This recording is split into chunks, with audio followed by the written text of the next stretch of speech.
Parents et professionnels de l'enfance, bonjour. Je vais vous parler de 4 mots que je trouve complètement toxiques et inutiles dans notre jargon.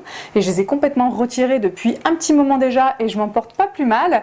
C'est vilain, sage, méchant, gentil, des mots qui pour moi n'ont aucun sens. Parce que si vous répétez par exemple à votre petite fille toute son enfance qu'elle est vilaine et qu'elle est méchante, comment imaginez-vous qu'elle va se construire?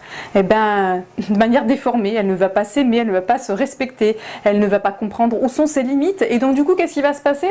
Elle va attirer des gens qui sont un peu comme elle, un peu déformés, un peu abîmés, donc du coup ça va donner des choses très compliqué à gérer, ou sinon elle va attirer des gens qui vont avoir envie de profiter de sa gentillesse et justement de cette déformation d'image, et du coup ça va aussi donner du danger, des choses encore plus compliquées. Donc je vous demande vraiment de faire très attention et aussi d'étiqueter les gens comme étant sages et gentils.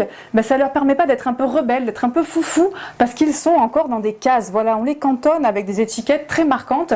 Oh mais non, elle dira rien, elle est tellement sage, elle est tellement gentille. Oui, mais c'est pas parce que c'est quelqu'un de gentil et de sage qu'elle va se laisser marcher dessus. Eh bien si, parce qu'à force de répéter ces critères-là, ça empêche les gens de faire ce qu'ils sont.